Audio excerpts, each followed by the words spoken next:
Good morning दोस्तों। तो आज का क्लास हम लोग स्टार्ट करते हैं।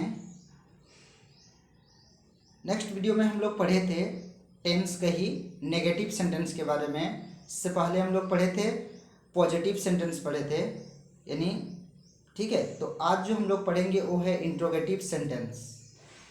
ठीक है दोस्त। तो दोस्त हम लोग अभी कौन सा यानी टेंस का कौन सा पहला भाग पढ़ रहे हैं, जिसको हम लोग कहते हैं प्रेजेंट टेंस। क्या कहते हैं? Present tense. ठीक है। तो प्रेजेंट टेंस में उसका भी और 4 रूल है। तो उस रूल का एक भाग को हम लोग पढ़ रहे हैं। जैसे पहला क्या देखे थे, यानी प्रेजेंट टेंस का simple present tense. Simple present tense. अब सिंपल प्रेजेंट टेंस के बाद क्या आता है, उसका कितने टाइप का सेंटेंस होता है, उस सेंटेंस को हम लोग पढ़ रहे हैं। मतलब कितने टाइप का सेंटेंस हम लोग बोल सकते हैं सिंपल प्रेजेंट टेंस में। तो दोस्त सिंपल प्रेजेंट टेंस में हम लोग जैसे एज ए 5 टाइप्स का हम लोग अभी तक सेंटेंस बनाएंगे। उसको बनाए नहीं है अभी। जैसे 2 टाइप का सेंटेंस हम लोग बना लिए हैं। ये पहला क्या था, पॉजिटिव सेंटेंस, और सेकंड हम लोग क्या पढ़े हैं, नेगेटिव सेंटेंस। सेम इसी प्रकार आज भी हम लोग क्या पढ़ेंगे, इंट्रोगेटिव सेंटेंस पढ़ेंगे। यानी इंट्रोगेटिव सेंटेंस, तो इंट्रोगेटिव सेंटेंस कैसे सेंटेंस रहेगा, तो उसको हम लोग इंट्रोगेटिव सेंटेंस कहते हैं। ठीक है। तो इंट्रोगेटिव सेंटेंस का मतलब होता है कि किसी को हम लोग क्वेश्चन करते हैं। ठीक है। जैसे बोलते हैं, क्या तुम आम खाते हो? ठीक है, क्या तुम आम खाते हो? तो ऐसे अगर हम उसको पूछ रहे हैं, क्वेश्चन कर रहे हैं, क्या तुम आम खाते हो, तो ऐसे सेंटेंस को हम क्या कहते हैं, इंट्रोगेटिव सेंटेंस कहते हैं। अब क्या है दोस्त, तो इंट्रोगेटिव का मतलब या तो इसको बोलते हैं हिंदी में प्रश्नवाचक वाक्य, ये भी कहा जाता है दोस्त। तो इसलिए अब हम लोग क्या देखेंगे कि इसका रूल किस टाइप से इंट्रोगेटिव सेंटेंस को कैसे हम लोग बनाएंगे, इसका रूल को हम लोग देखेंगे।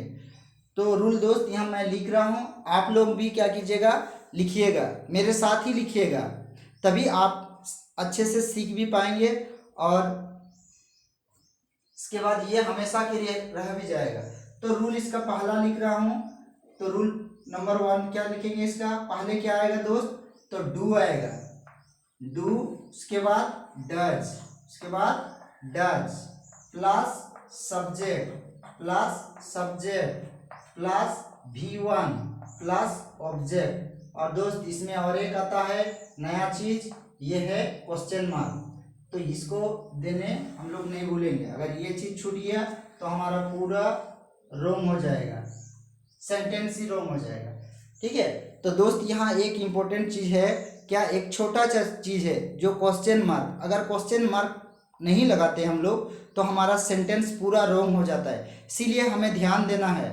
मैं बार बार बोल रहा हूँ कि छोटा छोटा चीज को हमें भूलना नहीं चाहिए। इसीलिए यहाँ भी इस चीज को कभी मत भूला। ऐसे नहीं कि सेंटेंस बना दिए, सारा करेक्ट कर दिए और क्वेश्चन मार्क नहीं दिए, तो मेरा पूरा सेंटेंस क्या हो जाएगा, रॉन्ग हो जाएगा। इसीलिए दोस्त ये छूटना नहीं चाहिए। इसका एग्जाम्पल देखते हैं दोस्त। इसका एक एग्जाम्पल, जैसे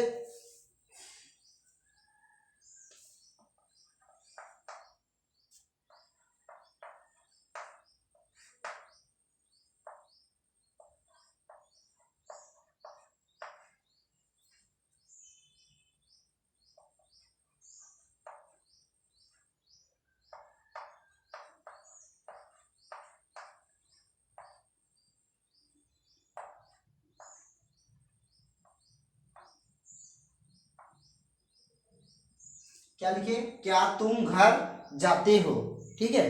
तो दोस्त इस टाइप से होना चाहिए, सेंटेंस इस टाइप का रहना चाहिए। अब दोस्त इसमें भी हमें याद रखना है कि इसका लास्ट में, इस सेंटेंस का लास्ट में क्या आना चाहिए, ते ता ये सब आना चाहिए। ठीक है। ये सब हम नहीं भूलेंगे, क्योंकि हम लोग पढ़ रहे हैं, क्या पढ़ रहे हैं, सिंपल प्रेजेंट टेंस पढ़ रहे हैं। तो सिंपल प्रेजेंट टेंस जब भी हम लोग पढ़ेंगे तो हमें हमेशा याद रखना है कि सिंपल प्रेजेंट टेंस में क्या होगा, ता हूँ, ती हूँ, ये सब रहेगा ही लास्ट में, यानी मेन क्रिया के साथ में। तो दोस्त इसको आप क्या देखेंगे, इसका डू का यूज कौन कौन सा सब्जेक्ट में करेंगे और डज का यूज कौन कौन सा सब्जेक्ट में करते हैं। तो पहला यहाँ पर लिखेंगे इसका, जैसे डू लिखोगे, पहला क्या लिखोगे, डू लिखेंगे। डू लिखने के बाद दोस्त इसके बाद ऐसे करेंगे, और आई यू, दे, वी। ठीक है, तो इसके साथ हम लोग किसका यूज करेंगे, डू का यूज करते हैं। प्लस क्या लिखते हैं, सब्जेक्ट लिखते हैं, सॉरी सब्जेक्ट तो ये लिख लिए। अब सब्जेक्ट के बाद हम लोग क्या लिखेंगे, V1 लिखेंगे। V1 के बाद ऑब्जेक्ट लिखेंगे और ऑब्जेक्ट के बाद फिर क्वेश्चन मार्क देंगे। ठीक है, सेम सेम इसी प्रकार दोस्त क्या करेंगे, अब डज का लिखेंगे। तो डज में हम लोग क्या करेंगे, यहाँ पर डज लिख देंगे और डज लिखने के बाद दोस्त यहाँ लिखेंगे ही, सी, इट, एनी नेम और इसके बाद V1 प्लस ऑब्जेक्ट और क्वेश्चन मार्क। तो दोस्त यहाँ देखो और एक बार मैं समझा रहा हूं, ठीक है, इसको शुरू से। इंट्रोगेटिव सेंटेंस, इसको क्या पढ़ते हैं, इंट्रोगेटिव सेंटेंस।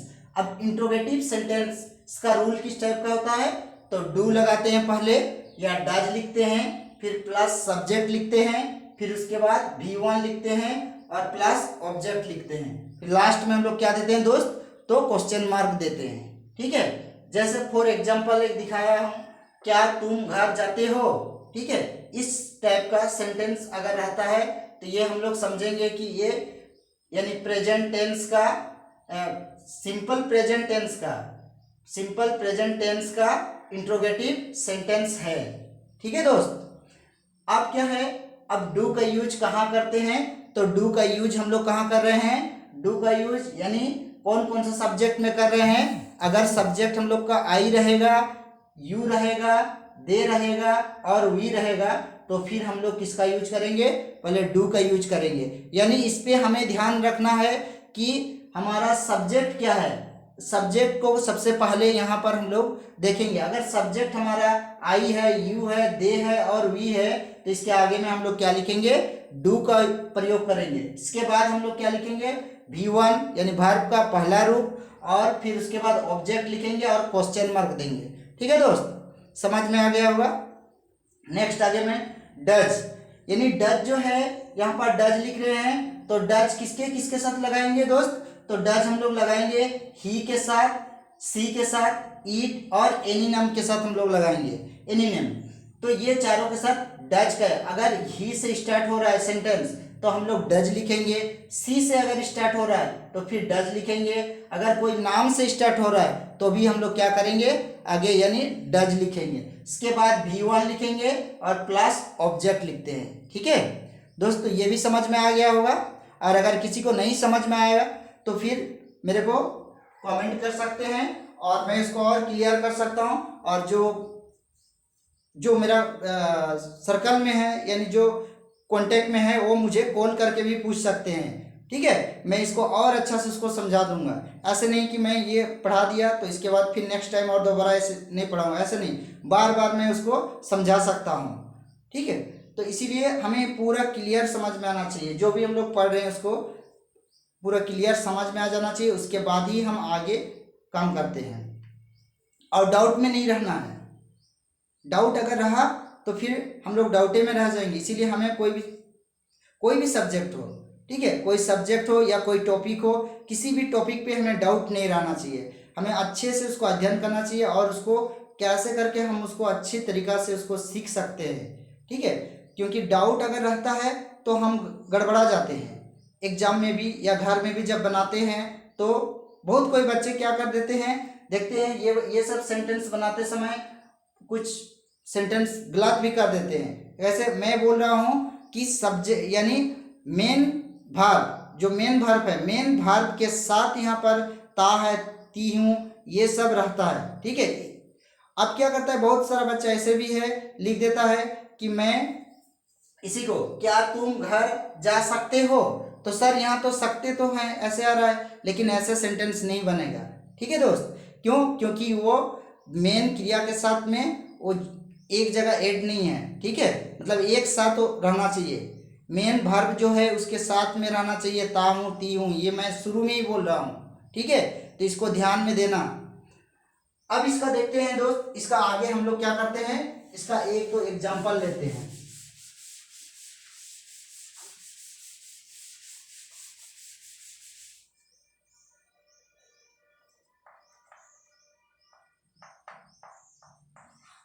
तो पहला एग्जाम्पल क्या लेते हैं, मैं क्या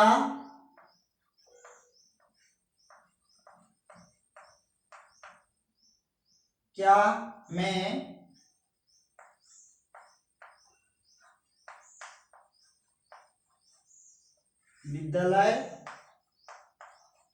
विद्यालय जाता हूँ, क्या मैं विद्यालय जाता हूँ। ठीक है, अगर ऐसे सेंटेंस रहेगा तो इसको हम लोग बनाएंगे कैसे।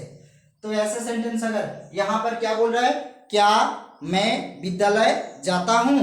ठीक है, दैट मीन्स ये एक क्वेश्चन है। ठीक है, अपने आप को पूछ रहा है। तो यहाँ पर क्या बनाएंगे, सबसे पहले हम लोग किस में ध्यान देंगे, यहाँ इस सेंटेंस में। तो इसमें सबसे पहले सब्जेक्ट को देखेंगे। तो यहाँ सब्जेक्ट कौन है हमारा, तो सब्जेक्ट है यहाँ मैं मतलब आई। ठीक है, तो क्या लिखोगे यहाँ पर, आई लिख देंगे। ठीक है, आई। अब आई देखो, आई जब सब्जेक्ट हम लिखे हैं तो आई के साथ क्या लगता है दोस्त, रूल पे जाएंगे, देखेंगे ऊपर में लिख दिए हैं, तो यहाँ पर डू होगा। क्या होगा, आई के साथ डू। तो डू आई, इसके बाद क्या लिखे हैं, गो लिखेंगे। क्या लिखेंगे, गो टू स्कूल, इसके बाद क्वेश्चन मार्क दे देंगे। ठीक है, तो दोस्त इस टाइप का बनाएंगे। देखो यहाँ फिर मैं आज बोल रहा हूँ बार बार। ठीक है, यही बहुत सारे ऐसे बच्चे हैं जो गड़बड़ कहाँ पर करते हैं, यानी भार्ब और ऑब्जेक्ट के बीच में। ठीक है, किसी बच्चे को भार्ब नहीं समझ में आता है, तो बार बार इसलिए मैं इसको बोल रहा हूँ, ध्यान में देना है कि हमें क्या करना है, भार्ब को जानना है पहले। अगर भार्ब हमें समझ में आ गया तो फिर हम आगे समझ सकते हैं, सेंटेंस बना भी सकते हैं। भार्ब कैसे समझेंगे, जैसे मैंने कल भी बताया, यहाँ पर क्या कौन सा भार्ब है, तो जाना। कौन सा भार्ब है, जाना। तो जाना से ही उसको ना को हटा दिए और उसमें ता ऐड कर दिए। ठीक है, तो दोस्त इसीलिए यहाँ पर ये हमारा भार्ब है, यानी जाना। तो जाना का हम लोग जानते हैं गो होता है V1, तो इसीलिए हम लोग गो लिखे और उसके बाद टू लिखे और स्कूल को विद्यालय, यानी विद्यालय हमारा क्या हो गया, ऑब्जेक्ट हो गया, क्योंकि हम लोग विद्यालय को देख सकते हैं, विद्यालय को हम लोग टच कर सकते हैं। ठीक है, तो हम लोग जानते हैं क्या, कैसे हम बोले थे, ऑब्जेक्ट किसको समझोगे, ऑब्जेक्ट किसको हम लोग बोलते हैं, तो ऑब्जेक्ट हम लोग किसको बोलते हैं, जिसको हम देख भी सकते हैं या छू सकते हैं। ठीक है, या फीलिंग कर सकते हैं, ये सारा चीज को हम ऑब्जेक्ट कर सकते हैं। ठीक है, तो दोस्त इस टाइप से। और भार्ब किसको कहते हैं, तो ये भी हम लोग जानते हैं, भार्ब उसको कहते हैं जिसका लास्ट में ना रहता है। ठीक है, जिस शब्द का लास्ट में ना रहता है उसको भार्ब कहते हैं। तो बार बार मैं ये बता रहा हूँ दोस्त कि कम से कम ये सीख जाओ। अगर सीख गए तो हम लोग का बहुत फ्यूचर में काम देगा। सेकेंड अब क्या है, सेकेंड हम लोग लिखेंगे और एक एग्जांपल, क्या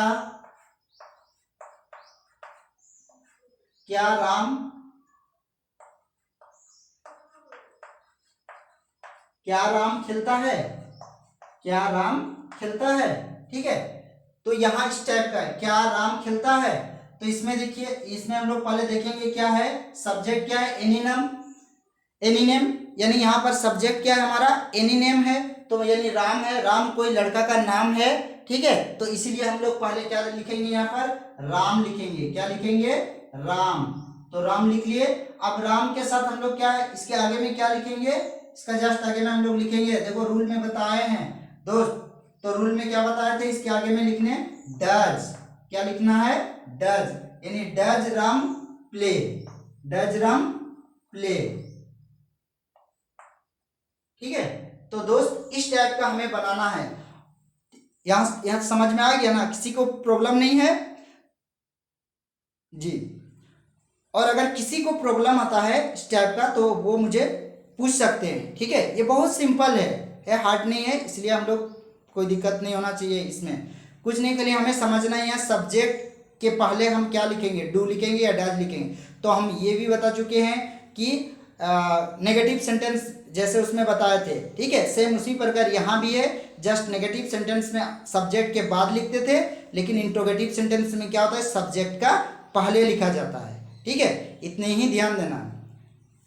तो दोस्त अब इसका क्या करोगे, ये तो सभी को पता है, मैं बार बार बोल रहा हूँ, अपने से जब तक मेहनत नहीं करेंगे तब तक हम आगे नहीं निकल सकते। चाहे कितनों भी सर पढ़ा ले, ठीक है, खुद को करना पड़ता है, अपने आप को करना पड़ता है मेहनत, तभी हम आगे निकल पाते। तो इसी प्रकार यहाँ भी आज भी आप लोग क्या कीजिएगा कि कम से कम 10 सेंटेंस कम से कम इसका बना लेना, इंट्रोगेटिव सेंटेंस का अगर 10 सेंटेंस अपने से बनाओगे, अपने तरीका से बनाओगे तो, और ये कभी भी हम लोग इसमें मिस्टेक नहीं हो सकता, या तो फिर हम लोग ये कभी और भूल नहीं सकते, ठीक है। तो इसलिए दोस्त, तो आज भी मैं इतना ही बताऊंगा, एक ही मैं शुरू से बोल रहा हूँ कि डेली एक क्लास लूँगा, इससे ज़्यादा मैं नहीं, ठीक है। मैं ये तो जान रहा हूँ कि एक दिन में मैं ये कंप्लीट भी कर सकता हूँ, लेकिन इतना ने हमें नहीं पढ़ाना है, ठीक है। मुझे सिर्फ एक दिन में एक टॉपिक ही पढ़ाना है। आज जैसे हम लोग सीखे इंट्रोगेटिव सेंटेंस, तो इसी प्रकार नेक्स्ट डे और सीखेंगे नेगेटिव प्लस इंट्रोगेटिव सेंटेंस कैसे बनता है। तो आप लोग डेली क्लास को प्रयास करो कि ज्वाइन करने के लिए, तो और बेटर होगा, ठीक है। और इसमें एब्सेंट नहीं होना, ये सब थोड़ा ध्यान में रखोगे। तो दोस्त आज हम यहीं पर वीडियो को एंडिंग करते हैं, ठीक है। नेक्स्ट कल फिर आते हैं।